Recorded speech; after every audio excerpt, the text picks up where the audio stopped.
recorded live from a previously unfinished attic in downtown Monroe. This is Drawing Bigger Circles, where we dig into what's going on behind the scenes and out in the streets of our city, Monroe, North Carolina. My name is Stephen Stegall, and I'm the chairperson for Change for Monroe, and we're a grassroots organization that seeks to connect neighbors to neighbors through political engagement, civic education, and a myriad of community service opportunities. And as always, I'm joined by my producer and the alleged brains behind C4M, and the guy who orders, who gives all the orders that I'm following, Kevin Daniels. I'd like to say that, yeah, I give orders, but you don't follow them. But that's my excuse, though. It's yeah, okay. And also the entirety of C4M's HR department, Barb Curtin. Yay. Oh, you know, I'm just going to say it. She's doing a shit job of HR in this. Well, I wasn't going to say it, but since we're piling on. God damn it, Barb. I'm sorry. I'll do better. Do better. I will. I promise. All right. How you guys been? Good. Yeah. Wonderful. Any good news you want to throw at me before I lay into you? Anything funny happened lately, Kev? I don't think so. No? Okay. Wait a minute. No, Barb's going to tell me if something funny happened, though. No. No? Mm-mm. Oh. No, we're just going to stare at each other coyly. Yeah, I guess. Yeah.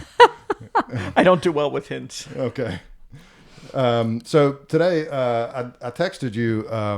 I texted both of you through Facebook, I think, the other day. It was about this podcast. I'm always listening to a different podcast. Texted us. I know, right? And I was like, hey, I want to talk about this. So it was a podcast of the Hometown Holler. If you guys don't listen to, I'm talking to the listener right now. So if the listener doesn't listen to the Hometown Holler, it's actually a really good way to stay in touch with, good, North Carolina politics and stuff. But this week they had Pat McCrory on, which is...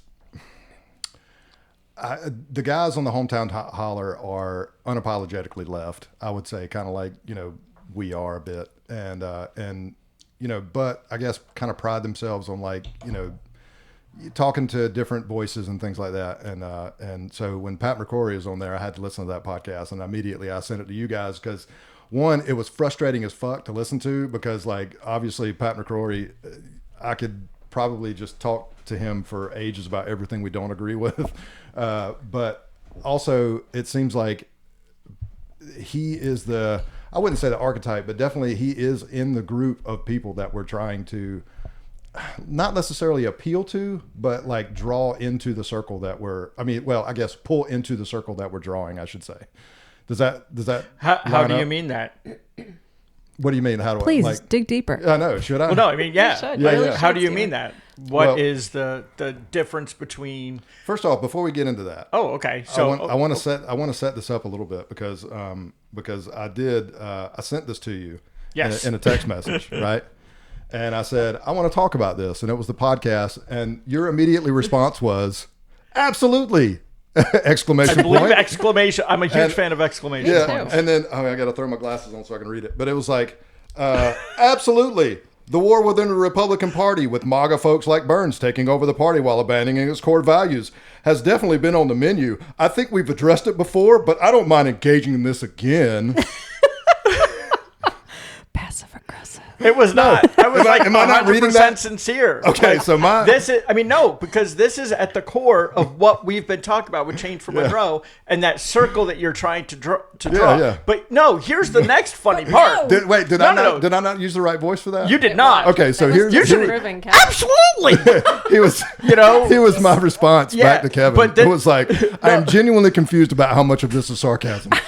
And then his response back to me was, none of it! Exclamation point. And I'm like, this is not any clearer. and I was sitting there. I was like, I think I was joking with Barb. I was like, how do I tell him I'm not being sarcastic without it sounding like I'm being sarcastic?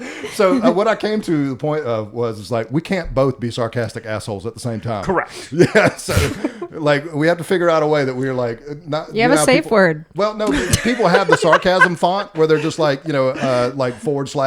and everything before that is supposed to be sarcasm. So do we have a /NS? So this is not sarcasm because we both of us are sarcastic assholes. We are. Yes. And all three of us. Not probably. me. Yeah, What? right. Yeah. that was horrible. Come on.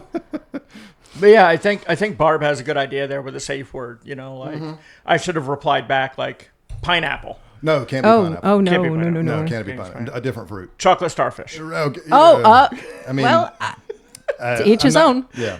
So something gonna in there argue. that's like, no. We're Chocolate talking business. This is serious. This is my serious face. Right. I'm not being sarcastic. So I should have not put that inflection in there. Right. You read that totally wrong. Oh, it's my fault. 100%. Okay. Absolutely. So, but I don't mind engaging in it again. Well, because the short version Should have been is no, but I don't mind engaging in this again. everything that we. Yeah, that would not have sounded sarcastic for some reason. Yeah, That did, but you're okay. Well, just so everybody knows, this is literally the argument that we've been having in Change from Monroe between the three of us, or I guess definitely me and Kevin since the very beginning. Well, the And- issue is no. I'm going to interrupt Okay, please. sarcastically. Is that every /S. issue that we dive into, no matter what we try to do, Yeah. it kind of, I don't know how to say this, but just gives this a little pinch. It's like, and so we've never really delved into this to the extent to what you were saying of like, hey, here's Pat McCrory. He's a Republican. He wants to talk about this. He is the kind of guy that we're getting to. Let's do an episode strictly about that. And I was like, to be clear, absolutely. Yeah, right. To be clear, Yes. he is not our target audience, so to speak. He's way too important to listen to our podcast. Right. Yeah. Well, and so so this is. And what I think you're getting at, and tell me if I'm wrong, but it's like, it seems like no matter really how we phrase this, we're always kind of pissing off a certain segment of our group being Changed from Monroe, or coming across as like some other type of like squishy Democrat, or like You're a squishy Democrat. right. Well, or like I can give some examples. Though. Yes, please. Recently the young lady that's running for town council in Monroe decided to, I'm going to reach out to Robert Burns and have a sit down with him. Yep. And we, as you know, we consort with Republicans all the time. Right. But Burns is not a Republican. He's MAGA. Okay, so there it is. And Is that's that the drawing difference. one? Yeah. And when you sit there and you have a certain councilman Right. on every single What's Up page saying it was an honor. God, he posted that. It was in like a 10 fucking different honor I know to it. host It's Mark pathetic. Harris, who is nothing but a yes man in holding us up, has no done nothing for us. Let's not dance around this, because honestly, I'm scared of, or not scared. I'm tired of like kind of dancing around like certain issues and like not feeling like we are saying what we need to say. Councilman Franco McGee, in my opinion, just kind of really fucked up. I mean, over the weekend and posted a picture of him, like, I'm trying not to use any like like loaded words like fraternizing or anything like that. But I mean, he was at a get together for the Monroe Airport, and they were congratulating each other about what a great job they're doing, and that's fine if you're at a place with you guys with shaking hands together and schmoozing and doing all this other stuff. But it was afterwards, the Facebook post that he put up that was like almost glazing this guy. Mm-hmm. Let's be honest about who this guy is: Christian nationalist and an election fraudster. And the architect behind most of our problems, Every here in bit of our Monroe problems, and Union yeah. County. Yeah. He's the one who's Puppet playing strings. the piano. Puppet strings. But yeah, So same thing. But I would take it a step further. Okay. And say that they went to an event. I think it was for the chamber. Mm-hmm. And there's Burns with his arm around Sir Luda, and we're sitting here arguing that Burns is this horrible racist piece of shit. Well, and she's said like, that. "Oh, look at my friend." Yeah. You know what I mean? And it's like, you can't do both things. Either, I mean, there are certain folks like Anderson didn't show up to that, because he knew that there was going to be pictures and stuff. I'm allegedly, I'm guessing. But these folks have to have the same energy that we do. And if they're not matching our energy, and that's why when we sit here and we're saying we're not going to support Democrats, we're not going to support Republicans, because those fucking titles are meaningless. More and more, they just don't. And we're just going to go they don't for the mean best anything. people for the job. Yeah. And Dotson, that's not you. So get that out of Newsflash. the way. Yeah. Yeah. I think he knows. Yeah. So that's really what and the dynamics. Nice. That sounds lovely. We've got new what do we call this? Glasses? Tumblers? These are tumblers, right? I thought that was the Yeah. that's a tumbler. Maybe. Yeah. Yeah. Anyway, Kevin gifted the whole crew with new. Well, I gifted the podcast. These aren't for podcast, taking home. yeah. These aren't Cheers. home Yeah, glasses. cheers to Cheers. every. You can't see the clinking. Oh, they're in Barb's camera, maybe. There we go. Cheers. So yeah, we're all enjoying a little drink, having we're friends, hanging out, just shooting the shit. So anyway, Absolutely.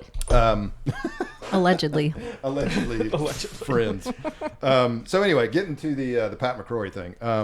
I think I mentioned a second ago that I was a little frustrated listening to the podcast, and mainly because I don't want to say that I have like evolved or Do you want me to say that you've evolved? no. I mean, you don't want to say it. No, I don't Can the want rest to say of it. us say it? No, Okay. no. Okay.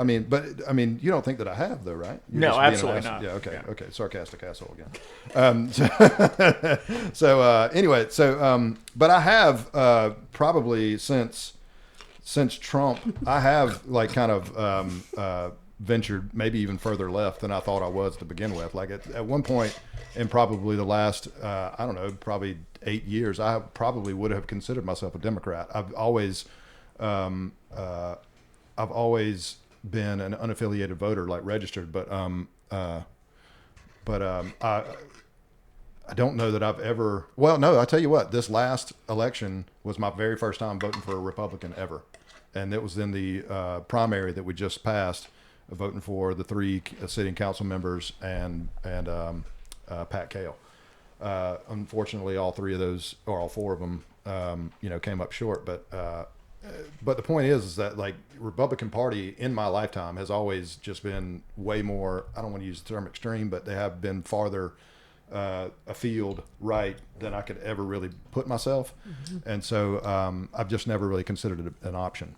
Well, I also feel like I've gone from being center, slightly left, to an extreme agitator, domestic terrorist without changing a single position. Yeah, but that was other people. Right. Putting And that on that's you. and Yeah. we're going to be talking about some of these labels and Yeah. why they're so dumb and why every time if I'm starting to listen to something and they say the radical Democrats, I have to laugh. I'm like, that is a fucking oxymoron if I ever heard of one. There's no such thing. There's Yeah. no such thing as a radical Democrat. Yeah, anybody radical enough to be considered radical are not. Are They not think Democrats. Democrats are too right for them too. And that's the joke, is that, as long as they keep calling the center, which is what the Democratic Party is, as long as they keep calling that radical, Yeah. it scares away the last few free-thinking people that are kind of hanging out in the fringe of the right and in the middle. Well, I mean, ultimately that is what the point of the primary is too. Is to like really is so the extremists, show up and exclude the center, no matter who that is. So, and then I mean, it's always I think the trope is like you fly out to the edges and then race back to the center. During the general. Are you looking that up? Are you Me, looking no. up? Are you I'm looking just- up trope? Yeah, it's going to define them. I just need Barb to look these words up so I can peek over at the screen and find out. Right. Yeah. No, I know what you're saying. But yeah, so McCrory, just even listening to the podcast, it just like there's a couple times where I'm just like, man, I keep having to question our mission as Change for Monroe, because like there's a couple things about him that just like I wouldn't say like loathsome or detestable or anything like that, but like I don't think it's anything that strong, but definitely not somebody that I would say that I agree with on a lot of different issues. And he brought up like I forget what it's called. Was that HR1 or something like that? Was that the bathroom bill that came through Charlotte at the time? And he wanted to act like that was like foisted upon him by like these radical Democrat groups, and maybe that's true. I don't know. My memory is not all is that great in that respect as far as that topic I think you goes, might but- have gotten that wrong, though. It was the radical Republicans who wanted that one. Is that right? Well, see, he claimed that it was like this, like that we were having some kind of convention, and then Democrats wanted to foist this on him to make a big stink out of it, and they more or less, and I can remember Republicans like saying this to me at the time, like this was a non-issue, and then all of a sudden the Democrats made this an issue. But like again, I don't. It was a bathroom bill. It was the bathroom bill. Yeah. Yeah. Yeah. So the Republicans wrote a bathroom bill Right. that would have been harmful Yeah. to our trans friends Yeah. No. in No. the No. community. So the Democrats fought against it. Exactly. And that's where he thinks that because the issue came up, which forced the hand of Republicans more or less is in his telling of it. And like, again, because they don't have real policies to help real people. They have to get these straight up issues. And we've been over that before. Yeah, scare tactics. And this is sarcasm. Yeah. Is that Yeah. if you don't have a platform, if you don't have issues, if you can't really do something, then you have to make something up to get people in your corner. So that's what they did, was they're like, let's make this an issue. And then, I mean, here we are more than 10 years later. They're eating the cats. They're eating the dogs. They're eating the cats. They're eating the dogs. Yeah, yeah. Barb, do you like cats or dogs? Not last time I tried Okay. a dog. No, I. Just didn't have the right barbecue sauce. Yeah. No, probably not. Yeah. Well, now you got pickles. That'll work. Yes. So, And delicious pickles they are. like I say, the entire, listeners should go out and listen to it, because I mean, it is a good, I don't know. There's things about the conversation that again, just make me feel, I guess, encouraged for the upcoming midterms, because you have Republicans who are more or less turning against the hegemonic power in the Republican Party right now, that being Trump. But this is my major gripe with the entire thing. You have people, and I actually looked this up because Pat McCrory had this contentious conversation with Bill Kristol. Bill Kristol was a neocon from back in the day, big time pusher of like the Iraq War and all this other stuff like that. Star of how Harry Met Sally. Yeah, no, different, yeah, okay. different guy. So that's Billy Kristol.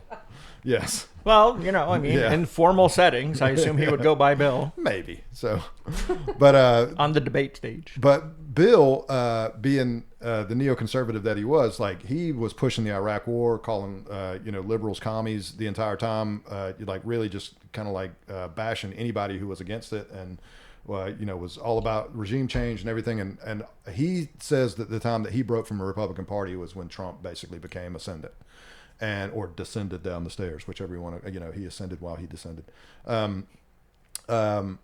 But he will use the language of Trump and Trumpism and not call it Republican. This is the Republican Party. Right. And I have heard Bill Kristol say this. Like, he has been on a few podcasts that I listened to, and actually given a mea culpa, and has like apologized in the same way that like Joe Walsh has for like kind of causing this uproar to happen, this populist uproar to happen, and has said my involvement in this and my pushing of extremist policies really did kind of drive us into the arms of Trump. And but I've never heard Pat McCrory like go that far. And that's, I feel like, is where I really have the problem with McCrory, because he will say Trump is bad for our party, but won't say why Trump is bad for our party. And the fact that like Trump basically took all the racism that was latent and being like used and manipulated throughout the years. I mean, the Southern strategy was just a racist, strategy that they used to just rile up, religious and just racist, whatever, in order to like show up to the polls and vote. Also, abortion and things like that. But like Bill Kristol will rightfully identify that particular part of the Republican Party and say, this is the part that we need to eschew and not, include in further, political conversations. But I just don't see Pat McCrory and some other Republicans like him doing that. You never will. And that's what, we're going to be talking about here with conservatives versus Republicans versus the MAGA, and what each one is supposed to stand for, because even here in Union County, we saw this in the primary in Monroe. We saw Republicans going up against MAGA, and the MAGA folks calling the Republicans rhinos, and not real conservatives and stuff like that, where they co-opted those words without really understanding what they mean. As always. Well, I'm going to say it. They took the words, but they really don't understand what they mean. No, I don't think that it's. Okay, they stole the words. I'm not disagreeing freedom. with you. Taking over the party. They did definitely steal the words, but I think that they redefined them in order to just be the thing that they needed it to be. Mm-hmm. They're good at that. I agree with that. I agree with that. Thank you. Because there's no way that, and this is kind of one of the jokes that will be coming up later. I don't want to spoil it for you, but the punchline is, they're only conservative with money when they have, when the other party's in charge. Oh, of course. Because there's no way that if you're going to sit there and call yourself a conservative who doesn't want to waste tax dollars and then spend 10 grand on a memorial to a podcaster, that was nothing more than a white supremacist campaign rally. Yeah, I mean, you can think about, Mr. Kirk all you want, or whatever you want of him. I'm not calling him Mr. I'll tell you that. Well, I didn't want to say his whole name, I guess. But yeah, I mean, he just, to me, he was an influencer and just happened to be one of the more popular influencers out there. He just had a large money backing behind him and was able to, anyway, anybody who's thinking that Charlie Kirk was going to college campuses and speaking truth to these people is just, I don't know, their definition of truth is off. And we see this at the lower level with whoever's funding Michelle Ball and Lisa Metzger and those endless court cases that are coming up. I think they cut Talbert loose. I think he was on his own for the spitting thing. Oh, okay, yeah. Well, either way, I mean, but he still shows up and is like chummy with them. I mean, Yeah, but remember, he's not part of their group. Kind of like never will be. Our friend, we're not going to use her real name here, Carissa, who was out there, part of the group. She thought they were her friends, but then once something happened, she was a little down on her luck. The phone calls stopped happening and, all that stuff because these folks don't want those people. I'll tell you, this is the same thing. Mitch McConnell didn't want fucking Lauren Boebert in Congress. Yeah, no. You know what I mean? He's like, I got prostitutes to give hand jobs in theaters. I don't need you to do that and fuck up our bills. Right, yeah. So when she's in Congress stopping all the stuff because she was like, oh, no trans people in the bathrooms, Mitch is like, that's kind of like how we trick people into voting. That's not what we really do up here. And then she's holding up the legislation. Right, yeah. So it's the same thing at the local level with Lisa Metzger and Michelle Ball. And that's what we're going to see. Michelle gets on the council. Mm-hmm. You know what I mean?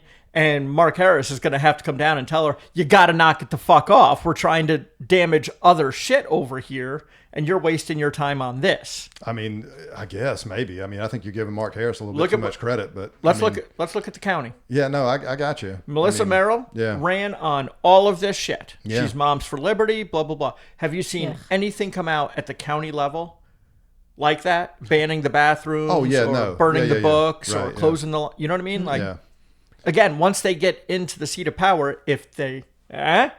true believer or known liar. Melissa Merrill was a known liar because she used that platform to get up here and hasn't made any movement on it. And everyone just is now in that little Moms for Liberty group is just giving her a pass. Yeah. Well, they just feel better about having somebody like her in there than some purple-haired, I'm losing my hair at an extent that does not allow coloring. Yeah. And apparently the Ozempic only makes it worse. Yeah. All right. Well, we haven't heard from Barb in a while. So, Barb, what do you got for us? I'm sleeping. All right. Leave me alone, We'll come back to Barb. I got my banky and I got my little drink here. So, Mr. Heavy Pour. By the way, Steven's Mr. Heavy Pour. I'm going to give him the benefit of the doubt. I think the ice cube really threw him off there. So you threw one of these big circular ice cubes in there, and I'm just not used to my balls being that big. So So anyway, my wife. So part of McCrory and Crystal's conversation was like where the red lines are and things like that, and what makes people who are, I guess, ostensibly, they were Republicans. Yeah, ostensibly. Yeah, in the way they present to the public, they were Republicans, but they found themselves at different points in time and for different reasons becoming anti-Trump. Bill Kristol was like immediately, when he was seeing him come through the primaries, was just like, this is not my guy. I'd much rather have I think he was a Marco Rubio guy or something like that, because Rubio is just like, ultimate neocon for a lot of these guys, and represents, a lot of his Cuban heritage. He's a funny one. Yeah. Well, he's a... Watching him sink down in the couch and Yeah. just be fucking. A lot of these people are just trying to disappear at this point.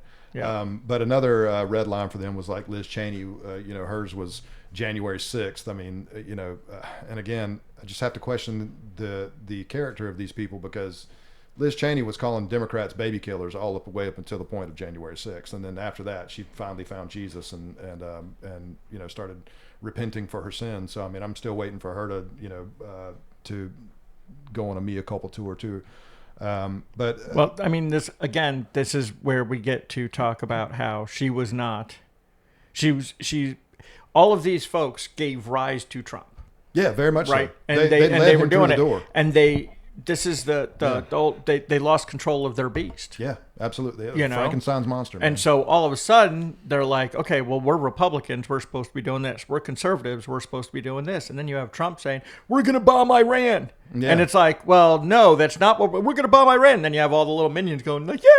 Yeah, and yeah. I mean, and we see how that's turning out. I mean, that is just absolutely embarrassing for the entire country. Yeah. Well, again, I think that. I think that Burns would try to bomb Waxhaw. No, because he's got a lot of his people over there. Well, that's true. He doesn't have many friends in Monroe. He tried to bomb Monroe. There you go. That's it.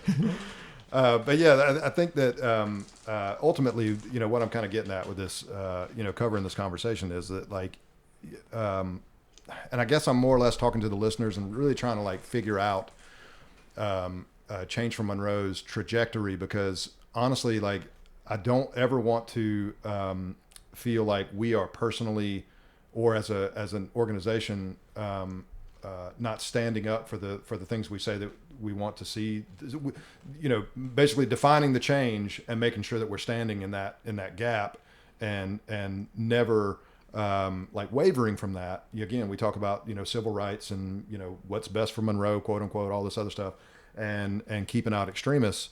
But again, we have to at some point decide, and I think we are, who those extremists are, and agree with Republicans that these are the extremists that we're talking about. We need you as Republicans to also, not necessarily define these extremists, but agree who we're trying to keep out, and It's not very drawing bigger circles of you, sir. Well, and see, that's it's the intolerance paradox. So good. Yeah. And for anybody who needs that education, just look up the intolerance paradox. And so for anybody who's like, oh, the tolerant left, tell them to eat shit and just move on, because they're not worth your time. Again, I continuously in my own head bump up against this mission that I've set for us, and wonder if it's the right way to go. I do not. Okay, good. And I will answer this in 3 answers. Okay. With 5 or 6 subsections per. Oh boy. Yeah. We're in for Buckle up, Buttercup. Yep. No, it's a very simple one. Is that from the beginning, the idea was for Monroe. And a lot of the folks that we sit down and we chat with that are Republicans, that are conservatives, that are right-leaning, tend to agree with us on civil issues. They do. We've asked them straight up. We will sit down at the table and be like, just so we're clear, if you plan on trying to get into office or putting one of your friends in office and they stand outside of a public restroom all day recording everyone going in, that's not something that we're going to have in common, and so on and so forth. But the idea is that the people that we're trying to support for office would not allow Burns to put their arm around them. Right. Period. Yeah. You know what I mean? That is a disgusting, vile human being, and you're up there smiling and taking photos with. So it has nothing to do with Democrat, Republican, unaffiliated. It has to do with we're all working towards the same goal. Yeah. And we sit down with business owners, politicians, man on the street, dogs, cats, whoever wants to sit down and chat with us about it. And every time, every single thing, the first thing that's laid out is, just so you know, the people that we are going to be supporting and putting our money behind, if we ever get money, in these races are going to be people who are not fucking bigots. Yeah. So, and I believe that and I know Republicans tend to vote Republican, and Republicans vote for Republicans who are bigots, and so on and so forth. But I believe we can siphon off some of those folks to just vote for the person, because a bigot is bad for business in Monroe. Yeah, and so therefore, so just to play devil's advocate here, and this is the side of me that that I'm arguing with all the time. The thing that I have a problem with is the disingenuous side of what they're doing. Well, there's disingenuous, and then to me, Burns is disingenuous. Yeah, of course. You know what I mean? Maybe. But I guess for me, he was less he's less like hypocritical than what I would say Pat McCrory. I would say Pat McCrory is probably more hypocritical than Burns, because Burns will stand up for what he says he believes in, at least, no matter who he's pissing off. Well, McCrory is kind of wishy-washy in my respect. Okay, so again, please disagree with me, because I'm disagreeing with you, sir. This is what I wrestle with. Yeah. Exclamation point! No sarcasm. Absolutely. Let's look at Mark Robinson. Okay. All right, Mark Robinson is a perfect example. Right, yeah. Of it's better if you look at the crying picture. I've got that saved in my phone. Burns. Yeah. Well, did I do it? I think I did it. Someone sent us an AI picture of Burns kissing Robinson. Okay. And so when someone was doing something about I'm like, this you, bro? Yeah. You know what I mean? Like, right. And I'm like, we can play fake pictures all day long. It should have been his ass, though. Like Burns was kissing his ass. Nobody wants to see that. Yeah, well. And that gets us kicked off of Facebook. So here's the deal, is that we're sitting there, and that is a perfect example of Burns hitching his wagon to Mark Robinson. Yeah. All right. He hitched his wagon. He has not come out and vocally said, I made a mistake. No. I should not have hitched as my Mark wagon. Robinson did. And Mark Robinson came out and was like, I'm a fucking freak. Yeah. And Burns is like, oh no, what's he doing? He's whining about Stein and Cooper, incessantly. Yeah. Oh my God. And the best part is, like, Cooper and Stein have no fucking idea who you are. You're really a blip. don't. You're 8th place in a fucking Republican governor primary in 4 years. Maybe. Nobody is watching you. Maybe. So anyway, with that being said, that is a perfect example of, if he's locked in to his core values, his morality, then he would have abandoned Mark Robinson. Of course. Yeah. Okay. So yes, disingenuous in that respect. But again, the thing that's the type of disingenuous, character that. Can we take a second here? Barb's been talking way too much this podcast. I know. We need to. I'm trying my best. I'm taking it in. Can you keep it down over there? Yeah, right. I will. I'm sorry. I need to get some more of this Pepsi in me so that I can wake up. Pepsi, not Coke. Yeah. Okay. Oh no, I heard your mistake. Yeah. All right, go ahead. No, the floor is yours. No, I don't want it. Okay. Kevin, I'm about to kick you. Yeah. So the disingenuousness that I'm kind of referring to with McCrory, though, I think is more. It's more like it damages more than Burns's, and the only reason I say that is because McCrory is coming off as this center right character who just he even said it 5 times in this. I think it was. I watched the podcast and another interview with him, and then another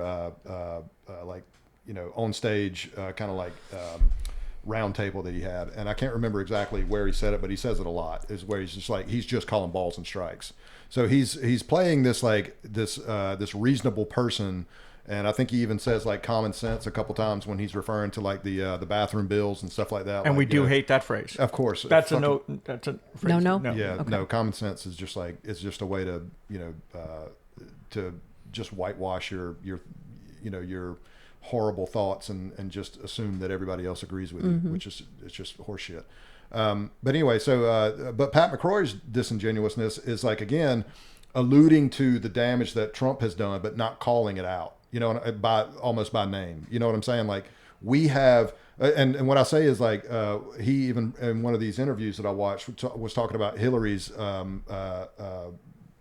can call it whatever you want to, but blunder leading into her election, where she called a small segment of the Republican Party deplorables. She was very. One sec. She was very. She took pains to outline who she was talking about, but still, the Republican Party just like ran with it and said that, oh, she thinks that half the country is deplorable. But then they started wearing name tags saying that they were deplorable. That's my point. It's like Pat McCrory is like, oh, these people are deplorable. Like she shouldn't have called these people deplorable. But then Pat McCrory will go and say the things that Trump is doing are not good for America, but he won't use the fucking word, but he will definitely, like use an adjective for that and say these are the bad things that Trump is doing. But also too, will not take the time to say that like Hillary was, maybe she used, maybe her words were like, misguided, or she chose the wrong words to use. But the people that she is describing like properly. These people want to see the fucking world burn. They want to, like, not necessarily the world, but yeah, I mean, the way they're doing with Iran right now, I mean, yeah, I guess they do want to see the world burn, but like they want to destroy more or less the last 50 years of politics, UN, NATO, the liberal consensus that we've all, that brought us the entire middle class, everything that Teddy Roosevelt ever did, everything that Barack Obama ever did, and just wants to call that Republican politics, but it's not. This is MAGA. Like, I like, you have to be honest about why this man is in office, and it ain't Democrats. It ain't Democrats calling you guys racist or like bigots or anything like that. It's the people that were called that and then decided to live it out, just like they were called deplorable and decided I'm going to wear that shit on the back of my fucking shirt. So, damn. Anybody want to add to that? Well, one of the questions that I've always wanted to ask some of these folks that go up there and do this, like, and he would be a perfect example. You mean politicians in general? No, just like McCrory. Yeah. But who did you vote for? Oh yeah, McCrory. Yeah.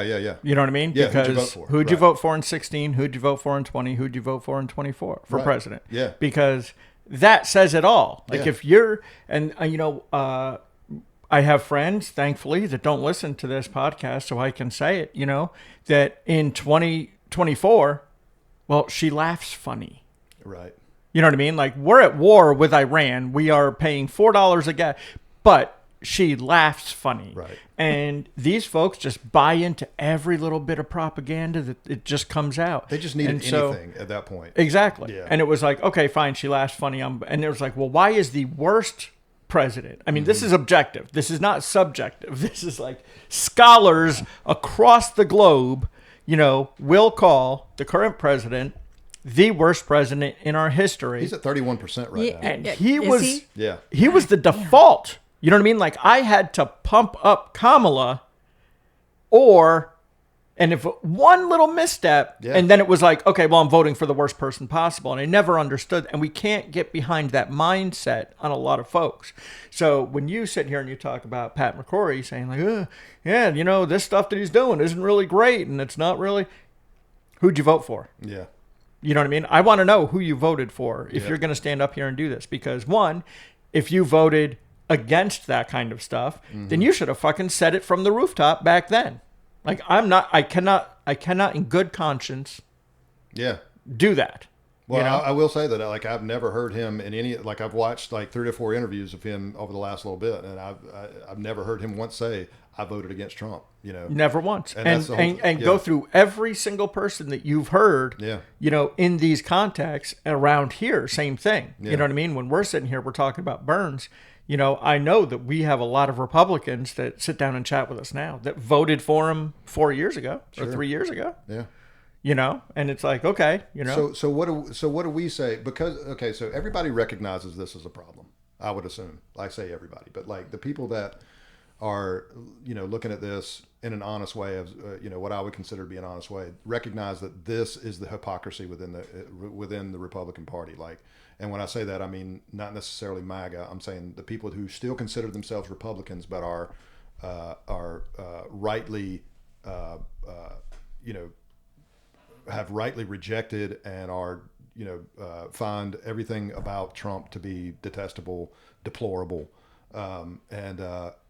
but the people on our side, or in our group maybe, they look at us when we extend a hand or try to draw the circle around people like Pat McCrory. They look at us like we're the ones who are betraying at that point. And see, again, that's where I, it's not that I think that they're right, but I think that they have a point. Well, it's Robert Burns is a piece of shit. Okay. Yes, indeed. If Pat Cale was running for Senate, I probably wouldn't vote for her. Right, sure. But as a mayor, Yeah. I knew that she was the right woman for the job. Yeah. Well, and two, let's also say that this was a fucking primary. It's amazing how many times we had to say that. I'm still amazed at the Yeah. number of people who were loud, obnoxious, calling Yeah. us names, booted out of the Facebook group for name calling. Yeah. You know what I mean? That were like, oh, are we voting? Oh, why are there signs on the road? Is something happening? Yeah. You know, I mean, it's just absolutely insane. But it goes back to the whole point, of what I envisioned this becoming was us realizing that the mayor of Monroe could do a good job regardless of party. Normal mayors in that spot do not stand out of bathrooms recording people using it.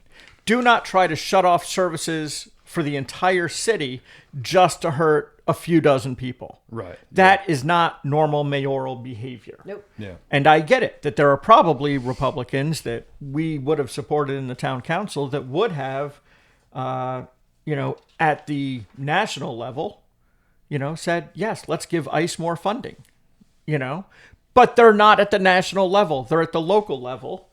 And that was one of the questions that we would ask. Yeah. Like, hey, are you going to let the police cooperate with ICE? Are you going to let the police waste their time running around doing immigration stuff? Right. Are you going to allow oh my God, have you seen the pictures of the fucking kids in the airport? So I mean, you're looking, I'm telling you right now, 90% of these fucking ICE agents are fucking, Brad, I told you to get the fuck out of the basement and get a job. Yeah, right. Yeah. You know what I saw mean? the one skinny guy that they were showing at the airport. Yeah, Have you seen one. him all over the It's place? all of them. So- It's all of them. So the point being that a good mayor would not kowtow down to Republican politics at a national level, propaganda and stuff like this. I will tell you that one of the reasons that the Union County commissioners pulled out of cooperation with the Chamber of Commerce is because Pat Cale refused to eliminate the DEI policies. Oh, sure. Right. And that, And that they was hammered news her- a few years ago. Yeah, they hammered her during the, during the primary for that too. Well, Burns did. The others stayed quiet because they really didn't want, Dotson in there either. Yeah, right. So it was kind of like Dotson was on the DEI council. He was saying that he was like, running ops in there or something like that, like keeping tabs on the opposition basically. But he volunteered to do So when you sit here and you're gonna talk to me about who would have been best for Monroe, Pat Cale's up here politics didn't match what she was actually doing. Yeah. At the county level in the Chamber of Commerce and what she would have done had she become mayor. Yeah. And so that is the disconnect that we cannot get through to people on the altruistic, you know what I mean? Like, hey, we're not always going to vote for the perfect person, but we are going to push the person who's best. They don't exist. Yeah. That's what I'm, kind of, so I consider myself fairly practical. And I try to find. Does Kelly consider you? There's many things. Because I'm gonna say no. Yeah, no. I made some bad This might be decisions. a self-observation that is Right. not really shared with the rest of the world. But continue anyway. Well, I at least try to seem level-headed to the people that I'm talking to. Let's put it that way. But inside, I do hold a lot of what I would consider probably, or what maybe somebody else would be considered extremist policies or something, or ideas or whatever. Because I mean, in a if we're talking about definitions, I probably could be swayed to agree to some sort of open borders policy, put it that way. And, obviously there would be a lot of caveats and you would need. Then it's not open border. Well, no. I'm This, just saying. this is the joke You know, when they say like, oh, Trump closed the border, it was never open. Stop using that phrase. Well, he hasn't closed it either. Like they're lying about the numbers. Basically, is what's going on. Nobody's opened it. Nobody's closed it. Exactly. It's literally just existing. Yeah, same thing. So, but point being is like, you know, if somebody wanted to point to the extremist left, you know, depending on how many, you know, bullet points you want to put on that list, they may be pointing at me, you know, and I don't consider myself to be an extremist by any means. Not, you know, not what I would, not one that you know would be, I don't know, like detrimental to the country or anything like that. You see what I'm saying? The idea that the things that you and I support are actually wildly popular with left and right and center. And I got to see this play out in real time. Oh, fuck yeah. What you got going on over there? Looking at fundraising stuff. Cookies. All right. Do we need to share Barb's screen? Get food porn over here. But in 2022, during the election, a man stood out there and talked to a school board candidate for 10 minutes. The guy loved everything he had to say. And then he walked back out after voting, threw his pamphlet in his face and said, "You didn't tell me you were a damn Democrat." Right. Yeah. And that's the point, is that they agree. Like, if we were to sit down without these labels at all, and sit down and start talking about policies, we could all agree on almost everything. Yeah. You know, there are going to be a few discrepancies here and there. Yeah. You know, like, for example, I don't know why my voice went so high there. Fix that in post. But recently, Dotson was and Burns were bragging about the great business park happening around the airport. Yeah. And all I can think about is how many 30,000 checks is the city of Monroe going to have to pay out to the people in these areas for having the pleasure of having them in our city. Like, you know what I mean? Occupying the land that they're on in Monroe. Yeah. You know, and that's the deal, is that, you know, we see all these deals that have been made. It's like, oh, they're building a factory. It's going to have 300 jobs. It winds up having 20, and we pay them $80,000 a year for having the pleasure of them picking our county to pollute and, you know, cut down trees and add infrastructure and, you know, jam up traffic. No, they don't add infrastructure. They add that strain on our infrastructure. There you go. Yeah. That's the phrasing. Right. Yeah. Everyone understood what I said. Yeah. But that's the idea, that, you know, that those are the kinds of things that there would be minor differences in, because Burns obviously wants to pay his buddies, you know, that are donating to his campaign and so on and so forth. So they're going to have it in these contracts to say, like, oh yeah, this is how much you're going to get every year from the Monroe taxpayers for having the pleasure of your company. Yeah. The perfect example was AOC with the Amazon warehouse that was happening in her district, and put a stop to it. Like, did everything right. You know, went out there, friggin', I don't know if you know, but she wears the soles off of her shoes, you know, running out there, and she got that stopped. And sure as shit, man, when they went to the next area, it was a clusterfuck. So they were like looking for like $1 billion in tax breaks that she refused to give them. Yeah. And so they were like, okay, we're just going to go over here. And they wound up just absolutely, I mean, it's great. Look it up. Yeah. So check it out. Yeah. So that's the story. But, you know, that's the idea, that those are the things that we might find disagreements on one way or another. Right. But we're not going to disagree on so many other things. And it's just insane that Burns and the other MAGA folks have created that disconnect between logic and what we actually want. Yeah. I mean, we got people cheering in the street now about $4 a gallon for gas. You know, it's worth it. Is it really? You were bitching years ago about it not being worth it when we were coming off of a pandemic. Well, not only that, but like we were rebuilding, you know, the economy, and it wasn't happening fast enough for them. And so that's why they were, you know, I mean, hell, inflation was at like, what, 2.9% when Biden left office. Yeah. But it still wasn't low enough because he didn't do it fast enough. Unless you talk to the average MAGA voter. Right. If you talk to them, it was like 19%. Of course. Because they create their entire psyche around stupidity and a lack of information. Yeah. Let's all go to the lobby. Let's all go to the lobby. Let's all go to the lobby to get ourselves a treat. Delicious things to eat. The popcorn can't be beat. The sparkling drinks are just dandy. The chocolate bars and the candy. So let's all go to the lobby to get ourselves a treat. Let's all go to the lobby to get ourselves a treat. Okay, well, again, this is the reason I wanted to bring this up and have this conversation on the podcast again was more or less like I feel like there's still like a lot of fleshing out that you and I and as an organization need to just kind of continue to have with ourselves, because I like when I pitched the name of Drawing Bigger Circles, it was I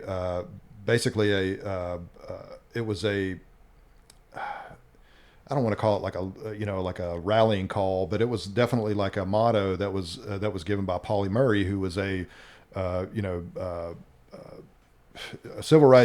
civil rights leader, a woman, by some accounts was a trans person, and then but she set this goal for herself to like draw these bigger circles and include the people that were trying to exclude her. And I knew when I was researching her and like almost like trying to make her our icon, that this was going to be almost an impossible task. Just because, one, I know who I am, and two, I know who all the people are that more or less were kind of starting to follow us. And not trying to talk smack on these people, but they do come from a group of people who have been historically maligned and, trying to draw in people who have, hurt them over the years and decades is a tall fucking order for them. And for me as a white man who can, I can blend into any MAGA circle ever. Like I can just put on whatever and just like walk out there and nobody would I can walk out there exactly like I am and nobody would be the wiser. Those people don't have that same level of freedom, privilege, whatever you want to call it. And I feel, just a little bit of I don't know. I just don't feel like it's sometimes in my place to tell these people that they need to But there's the whole point. And again, now I'm kind of being sarcastic. We've covered this. No, we have. But yeah. The idea that we are excluding people that inspired us to do this is insane, because we're not. Yeah. I would never vote for someone that would do the shit that Burns did. You know what I mean? Now, if you're going to talk about, I'm not voting for someone because they're a Republican, well, we can't control that. You know what I mean? We're just going to vote and we're going to support the candidates that are best for Monroe, regardless of party.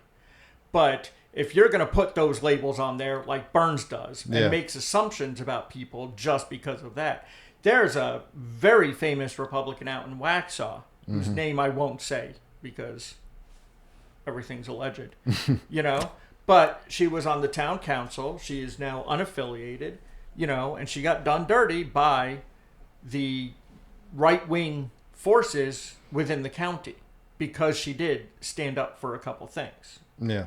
And if I had had the opportunity to chat with her, I said, please don't lose the R next to your name. Please go to these meetings. Please start to, find the like-minded Republicans that are like, this is wrong. Let's go back to normal Republican bullshit. Well, the thing about that what Burns and these folks do is that they try to just suck up all the oxygen in the room.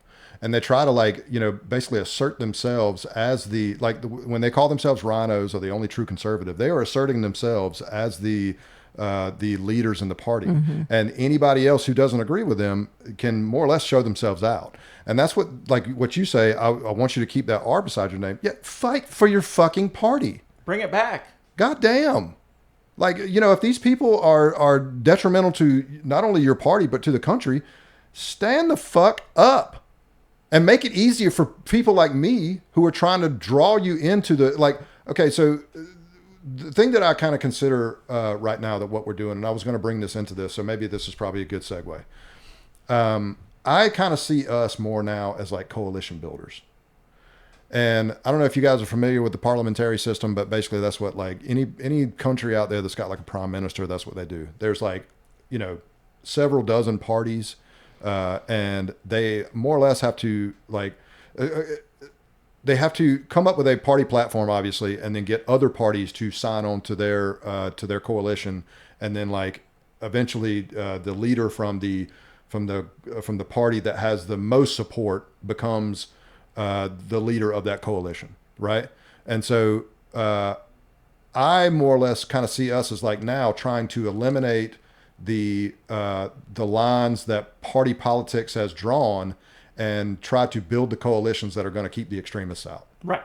And that's been the goal from the get-go. Of course, but again, I'm reiterating this over and over and over again so that people out there can like know that we are that we're not like trying to sell out to, we're not undercover right wingers like some people have called us.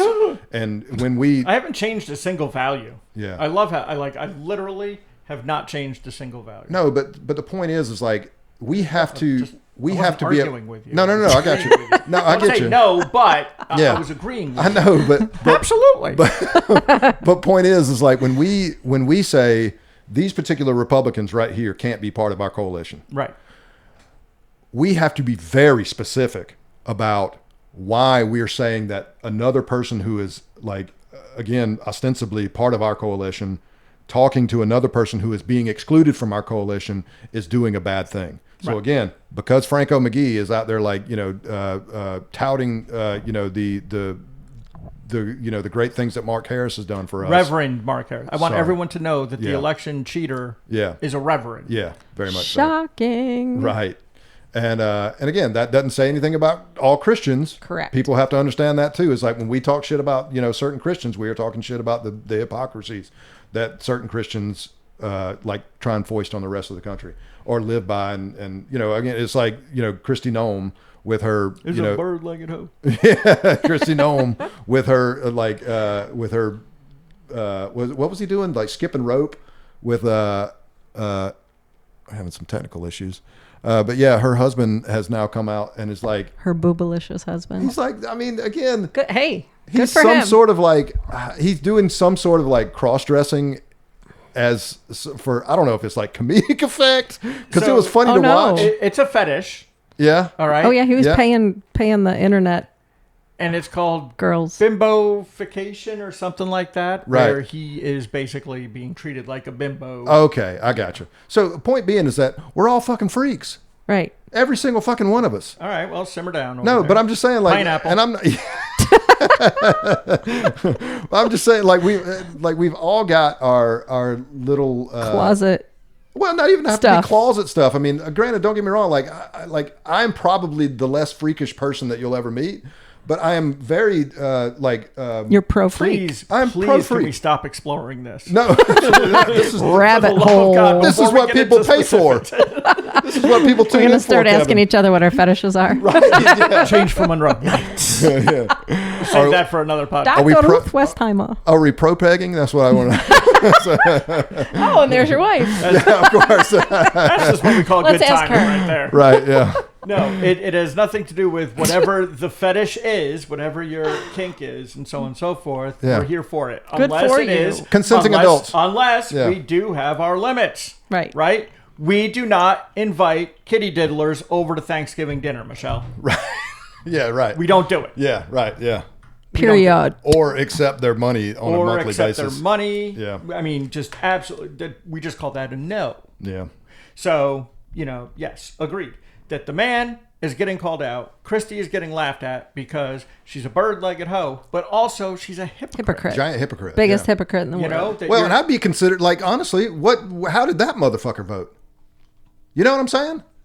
Like, living out this, I mean, I would be really, interested to see how that dude, with his, nightlife that he does. I don't know why I gave the jazz hands. I know, but there. no, because it was actually the hunk hump. Oh, is that what it was? Yeah. Okay, yeah. But I would be very interested to know how that dude voted. His wife tells him how to vote. Yeah.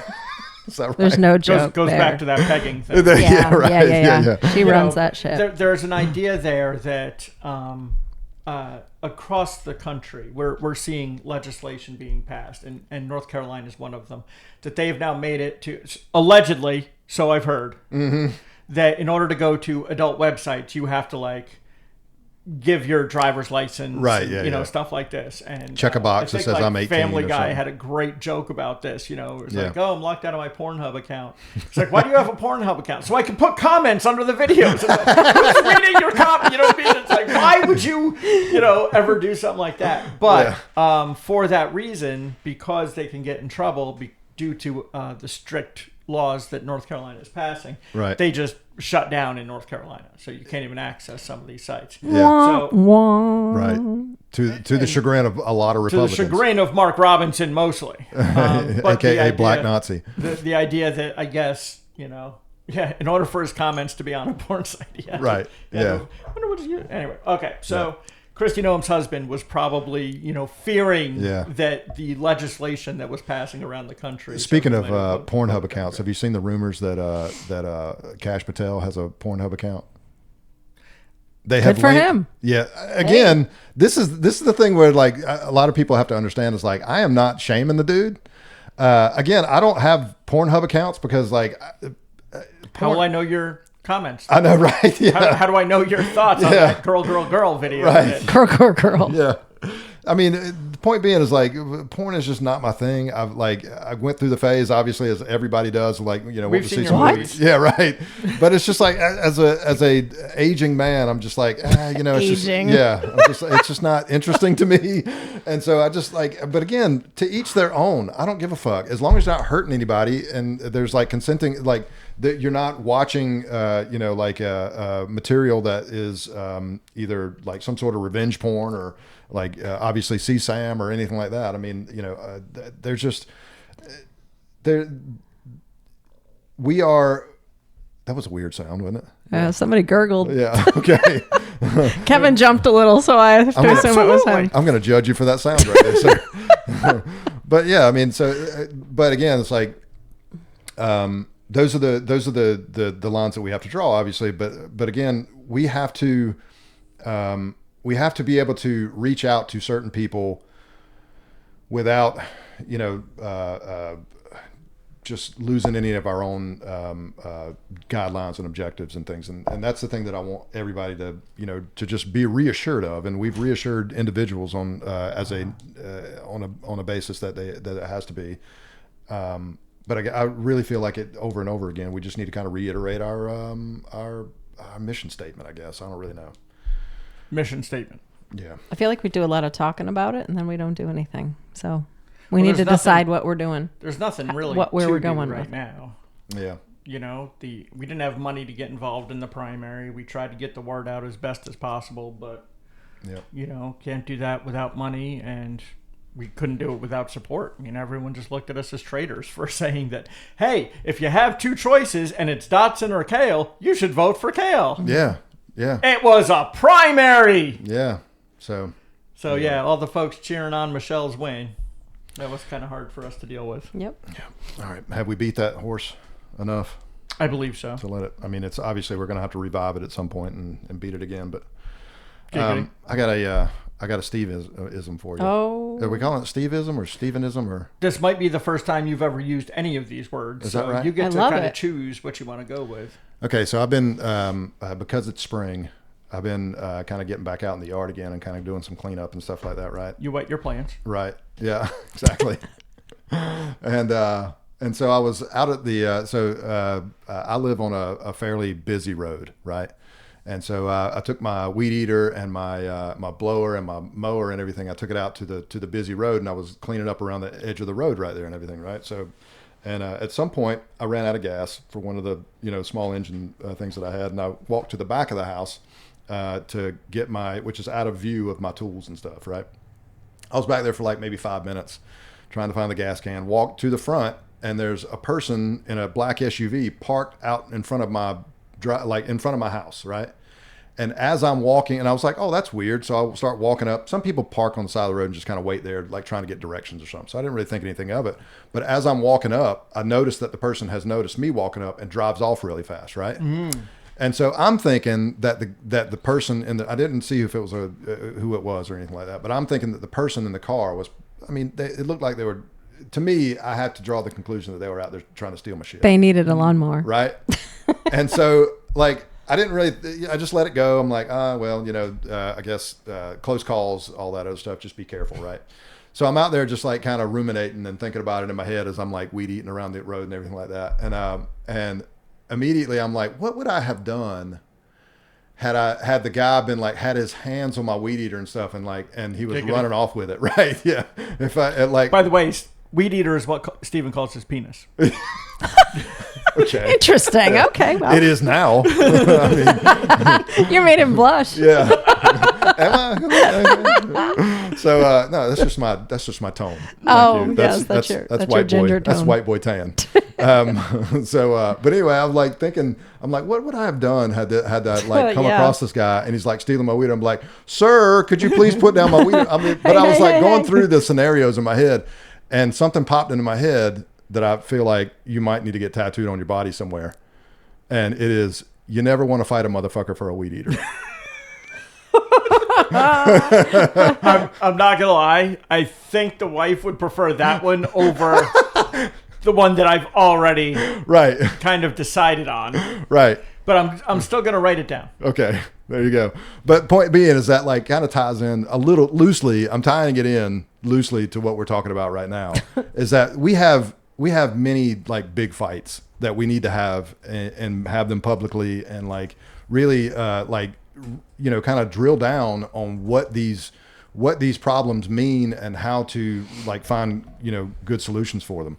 But at some point you're just like, I don't want to fight a motherfucker over a weed eater. Yeah. And it's like, we have bigger problems. I feel like again, keeping extremists out is a bigger problem than swallowing your pride a little bit, I guess, maybe. I hate to minimize these things, but swallowing your pride a little bit and voting for a Republican in the primary. There's the element of, and this is what, I was kind of alluding to earlier, is we are never, ever, ever going to support a candidate who is against human rights.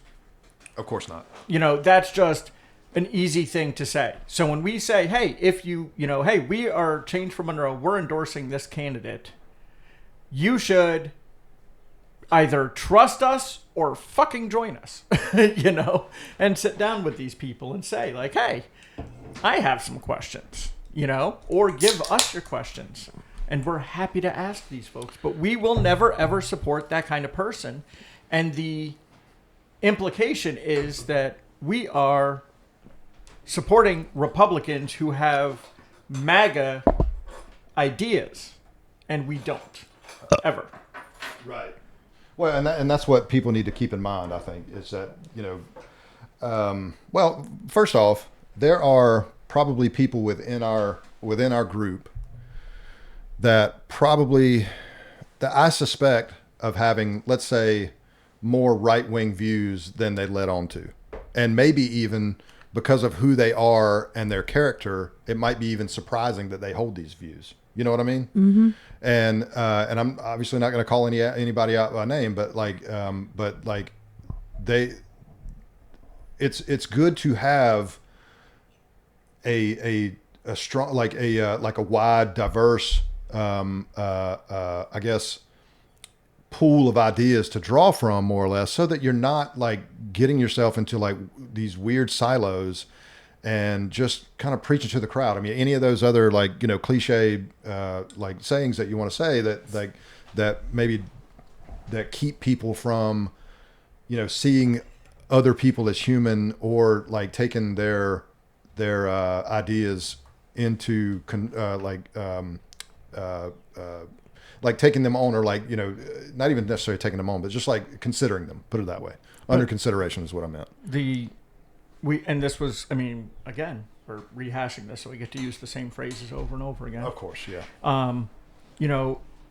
The left has a habit of if you're not with me 100%, you are 100% against me. Well, but again, the right And- does this too, though. No, again. Yeah. Okay. Good. Yeah. Go ahead. So the idea is that when we sit here and we say this person is good for Monroe because of X, Y, Z, and they say, well, what about ABC? It's like, well, that's not really part of their agenda. That's not something that's under their power or Sure. their control. So we're not really going to focus on that. Okay, well, then in that case, I'm not voting for them. I hate them and I want to see them die. Yeah. You know, and it's Yeah. like, well, that seems like an odd reaction. You know, and we started this because we wanted to be the adults at the table. We wanted to, you know, kind of sit here, have normal conversations with normal voters to find out what it is they were really caring about. With dick jokes. With dick jokes. Yeah. Right. Yeah. We got to Yeah, include which, the dick jokes. I mean, yeah. that's why we brought Barb on. Well, thank you. You're welcome. She's Googling dick jokes. I right now, so- appreciate your confidence in my abilities to work my way around a penis. Joke. Jokes. Indeed. Before I get flagged on YouTube. Yeah. No. There's it's another throwaway Steveism, by the way, just so I can. I might throw it away. Once I thought of you never fight a motherfucker for a weed eater, I was like, is there another good one out there that I could do? Okay, so I had an old boss man, by the way. He was he taught me a lot about like custom carpentry and framing houses and things like that. So but he was one of those types that was like this good old boy that always just had a good comment for just about every situation. Yeah. And one of the ones that I remember all the time, and it's just nothing to do with anything other than construction, but it's always just one I throw out there. It's like, if you ever find yourself on the way to hell, grab an extension cord because you'll never make it. So, because extension cords get tangled up, and every time you try to like grab the end of it and just start walking in a direction, you're gonna get It's snagged. wrong, yeah. So you're gonna get snagged on something. So yeah, that was always a great one that I loved, and I just repeat that all the time to anybody in that context. But the other one, But that wouldn't be a Steve, is it? no, that's not a Steveism. Okay. No, yeah, that is a I'll have to come up with a word for that one, but it was what was his last name? Anyway, I'll come up with that. Yeah, I would bleep it out anyway. it's fine. Yeah. But another one is you never want to be the guy who's known for digging a good hole.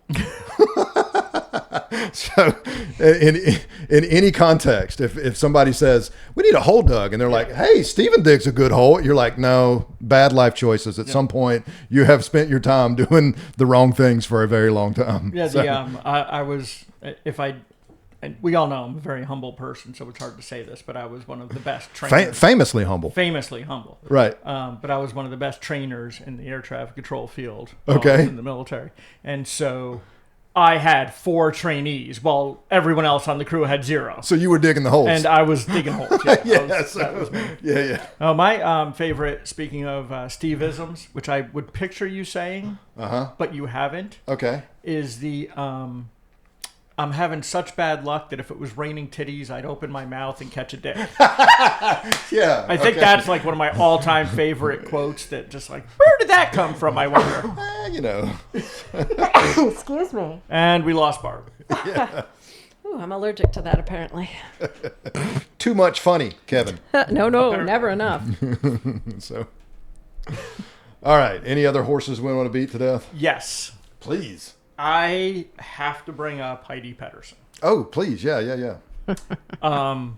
So for those of you who don't know, if you're listening to this, you've probably read the blog, and Who hasn't read the blog? I'm almost certainly getting sued. No, I'm just kidding. You're welcome. I believe we are up to like 415 people had eyes on Shut that. up. Really? Yeah. Okay. So yeah. I think Gotta download the clapping thing. 390 Gotta get of them our are soundboard. probably Heidi and Ball's lawyers. The lawyers. You know what I yeah. mean? couple of masters in screenshots, You there. know, but what I did on this one, because it was of a particular nature, Okay. was I actually created a Google Drive with all the references that I used. Oh, gotcha. So there's not really any room for making false accusations. It's like page 2, bitches. Mm-hmm. Even the eyewitness account, it was kind of like in there, and it was like allegedly, you know. Yes. And if a lawsuit were to spring from that, I would obviously get the court transcript, and I think I'd be okay after that. Yeah, absolutely. But I wanted to bring up why this is such an interesting story. We have explored it And the fact that she was getting served papers up in Mecklenburg means shit. Did we say that she's running? She won the primary. She won the primary for by the city 4 council votes. by 4 votes. Yeah. Four. City council. Yep. Yep. She beat Anderson by 4 votes. Yep. And for a second there, we were hanging our hat on the fact that she technically wasn't living in Monroe. Yeah. Which is not a real thing. Yeah. Basically, you can declare your residence, and that's what it is until you change it. So even if you are living here and this is your official residence, As long as she still has some tie to the residence. it doesn't even have to be tied to the residence. Wow. You can declare your residence. You can declare my house as your residence. Now, when you go to do that, people want to see driver's licenses and stuff like that, so it would be difficult. Because we are law-abiding citizens who don't know where to get fake documents. Yeah. Of course. Speaking of which, I would like to do a shout-out to anyone out there who knows how to create a fake Facebook account, because I have the other profiles that I use for things, but the people who block me block everything else I create. Right. So none of those profiles can see any of this stuff, and I kind of want a brand new one. And every time I do it, I literally hit enter, and it says you submitted an appeal. It says liar. And I'm like, I did not submit an appeal. And then like an hour later, like, no, fuck you, man, you're not real. Yeah. I'm like, you have my picture. So, are you using a VPN? I'm not using a VPN. I literally am creating a brand. So I've done the research, and Yeah. I'm like, you create a brand new Gmail address. Yep. Yeah. Then you do it, and then it's like, no. So then you do it again. If you use that same email address, it's like, dude, we already rejected this. Right, yeah. Like, what are you fucking trying to pull? I So don't I have understand. to burn that address. Oh. But supposedly, one of the things is if I have zero history. So if I go to set up an account and I try to do everything all at once, they're like, this is fake. But if I set up this and then I walk away, then I set up this and I walk away, it's supposed to have better. But also having an email account that exists for more than 30 minutes before doing this is also, you know what I mean? So there's, anyway, Sure. if you know how to figure out how to do this, Yeah. I could create another profile, but all my profiles are blocked under my primary account. I don't know why they don't block me on some of these. Me either. Is it? I don't know. I've been blocked and unblocked. Now tell me. Yeah. I think Burns blocked me, unblocked me, and then blocked me again. Yeah, yeah. Like I can't see any of his stuff anymore. Well, so. he's getting absolutely dragged right now. Is 'cause he? He had his little boys out there hunting or something like that. He Oh, showed them with God. guns, and it was like, yeah, dude, we've seen the picture of Lindsey Graham. You know, Yeah. we understand overcompensating. You Right. know, like we get it. And he's like, I'm glad my boys are growing up with this instead of playing with dolls or some shit like Oh, this. my He's getting God. Absolutely. Well, it was dragged. also like, is this a thing? Like Gavin Newsom bought his boys dolls or something like that? Not that Oh, I give I a don't know. shit, but I don't know where he's getting this from. Oh, it's just, Yeah. propaganda. But it was great because like one of the comments was like from one of his supporters. That was like, dude, I don't know who's running your PR, but this is really dumb. Like, Oh, good. you still have my vote and my support, but what are you doing? Yeah. And I was kind of like, It's a try hard bullshit. Like this is just like as much as there for the longest time. Like virtue signaling was a thing that like you could get kind of criticized for on the internet, and this is so much like virtue signaling that it just makes me crazy that these people have to like pretend it's so fucking hard in order to like live out this life that like if it's natural and this is the thing that you're going to be doing, fine, just go fucking live that life. Do you really have to do it online? As a matter of fact, today I went to the first day opening for the farmers market, right? yep. And great. This is nothing about the farmers market. I used to be a vendor out there. All the vendors out there I'm still friends with. If you have time on Saturday mornings, please go out there and give these folks some time and money because like they have really good products. A lot of good farms out there. A lot of people like bakers and woodsmiths. All kinds of stuff. Yeah, I mean, yeah, exactly. But really good local craftsmen and entrepreneurs. This is where we need to be putting our money and our time and stuff like that. Because keep your money local is what I always try to do anyway. But I will have a McDonald's cheeseburger every once in a while because I'm a glutton for that kind of thing. Salt and cheese, baby. But who do I see out there this morning? Dotson Fucking Dotson taking pictures. Yeah. with his damn hat. No, he And- didn't. Oh, of course he does. He wears that Oh, no, everywhere that's now. his I wish it brand. would blow That's his away. brand now. That's his branding. Yeah, and Gross. I didn't see this, but someone told me that he was walking back to his truck with nothing in his hands. Yeah. So he basically just showed up to the farmer's market. I spent years out there. While he was on the council, not once did I ever see this dude out there. Yeah. But now that he's running for mayor, like he wants to make sure that he shows up and people are seeing his face and stuff like that. And I guess I didn't. I was looking on some of the tables to see if maybe he was like passing out, like leaflets or something like that. I didn't see anything about it. So, No. but he was out there kind of like glad handing with people, and I guess just like, I'm David Dotson because you've never seen my face before. Right. This is what it looks like. Oh, that's glad handing? Yeah, right. Oops. I mean, Nope.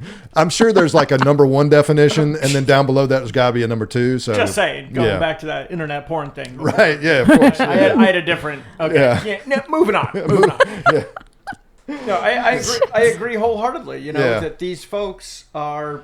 I mean, it's a show for them. That's all it is, and that's the problem. You talk about virtue signaling. That's Yeah. all it is.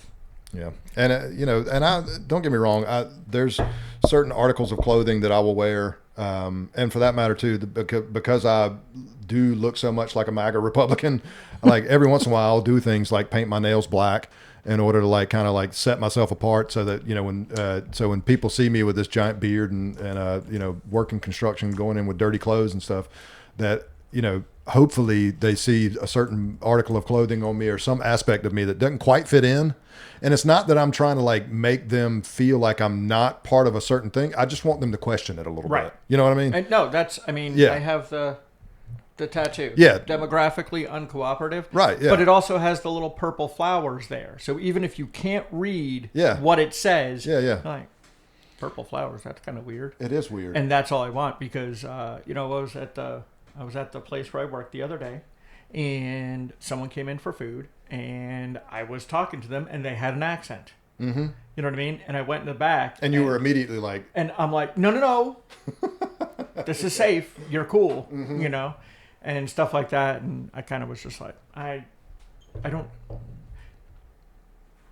just want people to understand that we're all not. Those of us that look like Burns ain't fucking thinking like that asshole. No Right, yeah. kidding. Ugh. Ugh. And that number of, Who looks like Burns? ugh, unfortunately, Steven and I. yeah, my big toe. Is that what you call it? I thought it was called the weedy. Right. I have There's a lot It's a few of names. it's different contexts. You know what I Yeah. mean? So you'd have to like have a couple different names for it. So, depending on what you're doing. Up on stage, it's one thing. In the bedroom, it's another. of course, yeah. It's just what you kind of scream out in the moment. You Yeah. know? Sometimes it sticks. I thought it was sometimes Ginger Snap. Right. So It was Cleveland and the Family Guy. And boom goes the dynamite. yes, love it. Yeah. Yep. So anyway, back to Heidi Pedersen. Yes, please. Sorry, I derailed all that. Oh yeah, big time. Shocker. Yeah. But I just wanted to let folks, Squirrel. Sorry, go ahead. I just wanted folks to know that the blog is up. It has all the information. We're not going to rehash it a lot here. But one of my favorite parts of the blog I do want to talk about. Please. All right, it's called Cheap Grace. Okay. Question for the ladies with the microphones. Does anyone know what that is? You want to give it a shot, Barb? Burns. Yes. Michelle. Michelle. Yeah. Lisa. Yes. So basically, cheap grace is what we keep running up against in all of our fights. In that when we sit here and we say, Michelle, you were married to a kitty diddler, a sex offender, Yeah. and you stayed married to him for like 16 years after the incident. You protected him. You allowed him around your daughters. You invited him back into your house after the divorce. And you are collecting $7,000 a month in alimony from him, despite his egregious... How do you make it? Well, God forgave me. I was just going to say. And that's the cheap grace. So it's like, what is it? It's not flawed, but forgiven. But this is what they do. Like this is, so for people who are, hypocritical Christians, they look down on everybody else's sins, but their own sins are like, these sins are in my past, and you can't judge me by these because I'm flawed, but I'm forgiven. Right. Yeah, but everybody else, like again, talking about Michelle, because UC Pride had like one event with a certain person who had maybe some sexual allegations in his past. Now UC Pride is all continuously connected, maligned, and constantly they bring up this guy. It's like, oh, you want to do like good things in the city? Well, how about this guy who was a sexual pervert that was happened to share a stage with you guys at one point in time? I don't even think he did. And I'm going to be quite frank with you. Yeah. I don't even think that he was actually aligned with them. Maybe didn't. But it doesn't matter No. because that's what they get to do, is they get to say this one thing. They act like drag shows are some kind of wave of sexual molestation when they have zero examples of it happening. And yet we have one glaring example of it happening to Michelle's husband. Yeah, very much so. Absolutely. Yeah. It's going up high again. So anyway, so I wanted to bring up this cheap grace thing, and I suggest all of you look it up because it's and honestly I'm gonna fucking butcher this name, but Dietrich Bonhoeffer. Nope. Bonhoeffer. See, You're good. close. You're close. Was talking about this, and I'm gonna quote it. It's not that long. Yep. Cheap grace is the preaching of forgiveness without requiring repentance, baptism without church discipline, communion without confession, absolution without personal confession. Cheap grace is grace without discipleship, grace without the cross, grace without Jesus Christ, living and incarnate. And the whole point is, if you do not change your behavior, if you are still acting like an atrocious cunt, You're welcome to say we that. Why have did you a- look at me did when we you have- said cunt? Jesus you Christ. just remind me of one. Well, thanks. No, Happy to but did oblige. we ever take a vote on if we were going to be allowed to use that? Here it is. I say that we just start using it and It's just just like. a damn And word. then Yeah. go from there. By the Cunt, way, cunt. not to derail this or anything like that, but Dietrich Bonhoeffer obviously was a German. I was looking it up because he's a Lutheran pastor. I was kind of figuring out which one he was, but he was killed by the Nazis for standing up to them. During I think it was 1945 is when he was killed. But he wrote a lot of really good stuff that Christians actually should read. So, yeah. Anyway, the Yeah. idea is, hold on, I was hoping you would talk just a second longer. I can keep rambling right on. But the idea, so what really brings to mind when you started talking about that stuff was the fact that like we have certain organizations in Monroe and across the country that are religious organizations that are designed to help pregnant women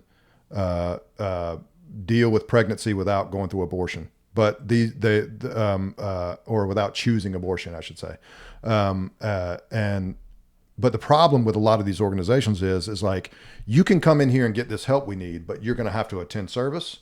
You're going to have to more or less, become Stipulations. saved. There's all these like guidelines that you have to do in order to like accept the charity that we're willing to give you. But you have to start making these steps towards, exaltation or being saved or accepting Jesus as your Lord and Savior or all this other stuff, or we're just going to refuse this service to you. Now, granted, I'm sure there's probably somebody out there that would argue against that and say, oh yeah, my religious organization doesn't do that. Well, you know what? You're probably the ones that are doing it right. There's plenty of organizations and like, I'm pretty sure that unfortunately the one in Monroe, I've heard stories about these people doing the same thing to them. Like, There's women, always a catch. Yeah. Women would show up and this is you remember the thing that went viral, probably 6 months ago. I got that taken care of. Oh, do you? Okay. Yeah. So, I'll let you just go right on with that. But I mean, it's like, if It was an antibiotic joke. STD joke. Oh, is that right? Yeah, okay, yeah, no. There was totally right over my head. There was a lady that was like went I think viral on TikTok for like calling church organizations and had like a crying baby in the background. Yep. It was like and she didn't. She didn't make any stipulations of like, I don't have a job or anything like that. She basically just said, I have a hungry baby and I need some formula. And I think all but like maybe like none of the Christian organizations I think were willing to give her anything other than maybe like one or two, if I'm not mistaken. But all of the like the Muslim organizations or I want to say she called like some Buddhist organizations or something like that. Every one of these people were just like, yeah, I mean, you come on down. The mosques Yeah. and the Buddhist temples. Yeah. Yep. But the problem with these Christians is that they're willing to help you as long as you start like, you know, again, the whole confessing the sins and like and making sure that you're leaving behind whatever this, you know, this life of in virtue that they consider you to be in, because, you know, obviously a single mother or, you know, a young lady who finds themselves pregnant at an inconvenient time, they're just whores anyway in their eyes. And so they have to like, you know, make sure that you're properly shamed and that you're, that you are at least acknowledging that and like seeking some sort of repentance before they're, you know, they're morally to themselves anyway, allowed to give this can of fucking formula to a crying baby. Yeah. You know what I mean? And in none of that is will you find Jesus. Let me put it that way. They taught us, I went to a private Southern Baptist school in Michigan, and it was one of those schools. Mm-hmm. And they taught us at, 6, 7 years old that you're to preach about 6, 7. 6, 7. Sorry. About you're to preach to the people that you meet and tell them about Jesus. And if they turn their back on that and don't want to be a part of it, then they're not your friend. Knock the dust off your shoes. That's what the Bible tells you to do, and then walk away. Yeah. Problem is like, again, I can totally be down for that because again, you're going out and you're preaching the word, and if you don't necessarily want to waste your time with the people that are going to be confrontational about it, you just want to like go find the low hanging fruit for these people. Mm-hmm. You know what I mean? And that's where you're going to like see your greater returns for that. So in a way, that's great. But I don't know that there's anywhere in the Bible that says, you must accept Jesus in order for me to like give you this. Like Jesus didn't tell the 5,000, hey, you must believe that I'm the Son of God, before or I won't feed you. before I share my my miraculous bread and fish with you. And that's very much the point of when you talk to the new brand, this MAGA brand of Christianity. They don't follow any of those teachings. No. They made up their own versions of everything where, bootstraps. Yeah. Bootstrap, man, they wore sandals. Bootstraps is nowhere in the Bible because they didn't have boots. Bootstraps is also a... Of course it is. We've already spoken about it. Have we? Oh, yeah. Because that's one of my favorite fuck-ups. Oh, it's a joke. It's people that know that, yeah. Yeah. That originally it was, you can't get yourself over a fence by lifting yourself up by your bootstraps. It's literally like an impossible literally task. Yeah. So when you use that phrase, it just shows me that you also believe in radical Democrats. Yeah, right. Yeah. Please point to the radical Democrats. This is so anyway, I just wanted to talk about that cheap grace and how they forgive themselves. They claim to get forgiven, but they don't owe anyone accountability here on earth. Oh, yeah, no. And the reasoning is, in their mind, is that if God has forgiven them, then who the fuck is Kevin to hold them accountable? Yeah. And we saw this on full display. If you can recall, Michelle stood up at the city council and said, after one of the mayor's, little slap on the hands, because God forbid they actually do anything to punish that fucking crazy dude, is she stood up there and said, he is only beholden to God. He doesn't report to you. He doesn't, and whatever it was. And it was just like, no, that's completely wrong. Yeah. 100% wrong. Right. And thank you for answering for him, Michelle. Is wrong. And I'll try to get this out tomorrow, this podcast, but I do have breaking news. Oh. Gary Sides has resigned from the county commission. Okay. For those of you who don't know, in these countywide races, the party of the person leaving gets to decide who fills that spot until the next election. Right. So they are going to basically within themselves, the chair of the Republican Party, whose name did we say that was? It's not done anymore, but anyway. Whoever is the chair of the Republican Party is going to pick the replacement until November. In November, there will be his replacement on the ballot. On the ballot, yeah. And I don't know how they're going to do that, so don't ask. But I don't know if they're going to take the fourth place finisher in the primary in November. Like, the appointment is probably going to be Burns.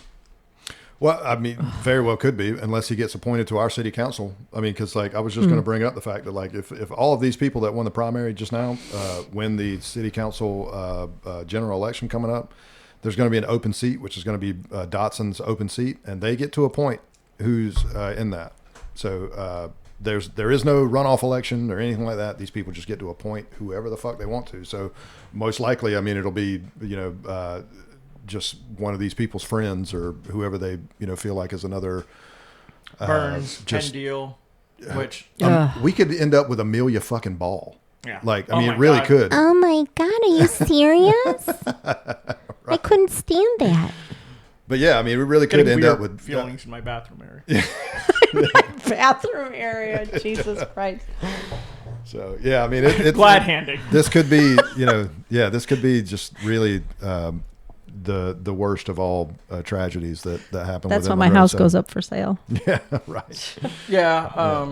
We're So anyway, that's happening. I don't know. So if you're gonna call in or the phones are the lines Look at aren't the lines ringing now. So wow, no, it's lit up. I see it flashing. So we're okay. Yeah. No, You might that's wanna just answer. because this drive isn't recording anything as well as it. So we're all Actually, going to skip. we are set up to take phone calls at some point. So I mean, That would be kind of fun. That would be and hilarious. embarrassing. Then we'd have to be live. Yeah. No, Yeah, I don't mind that so much. Let's see.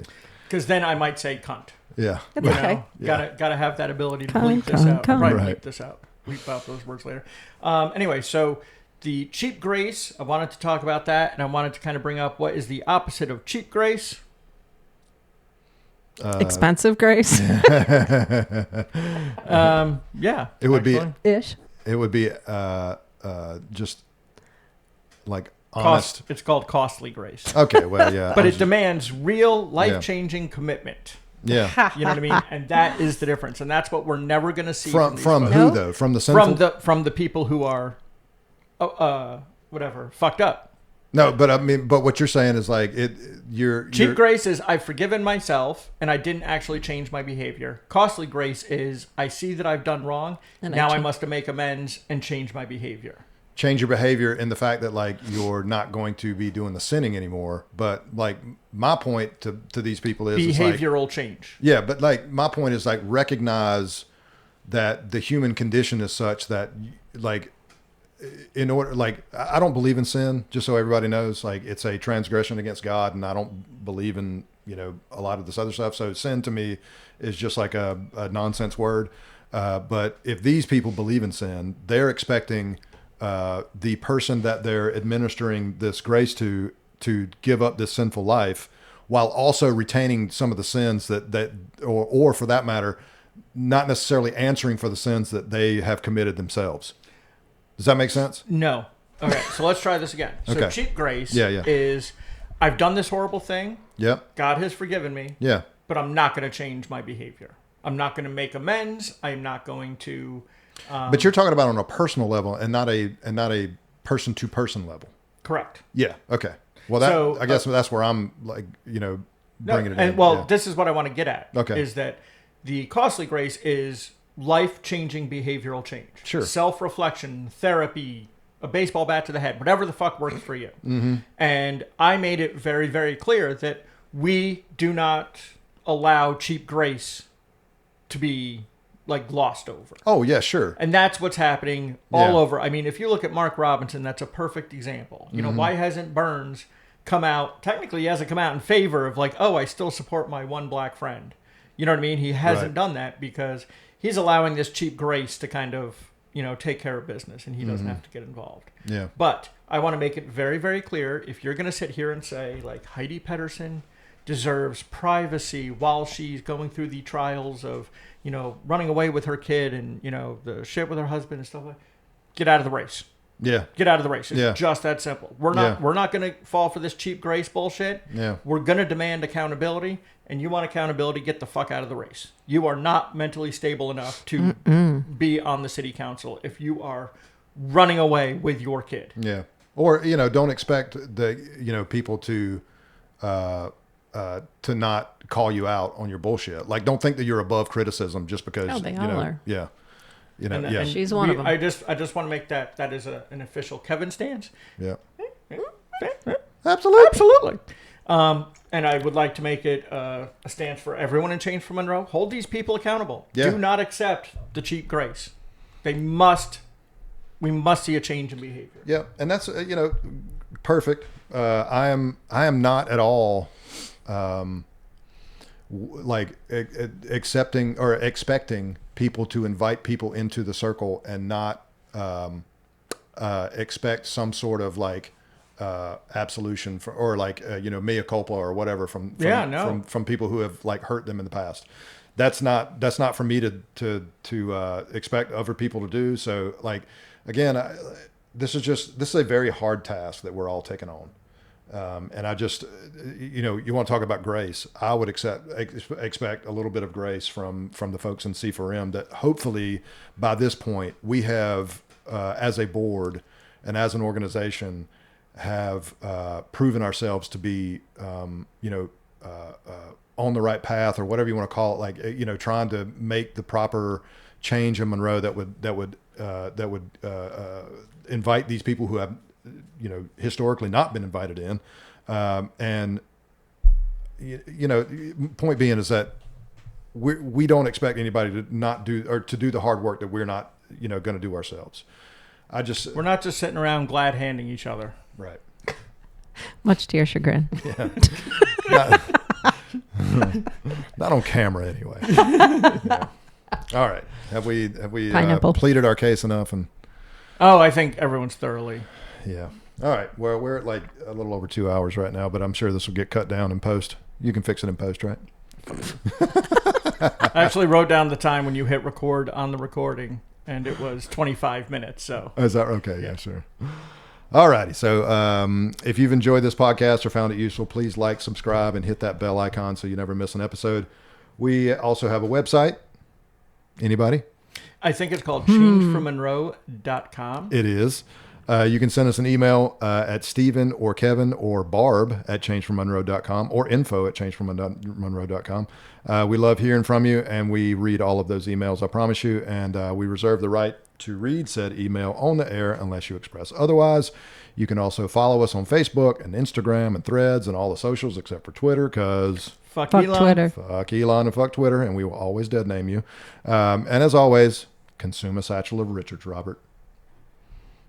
Absolutely.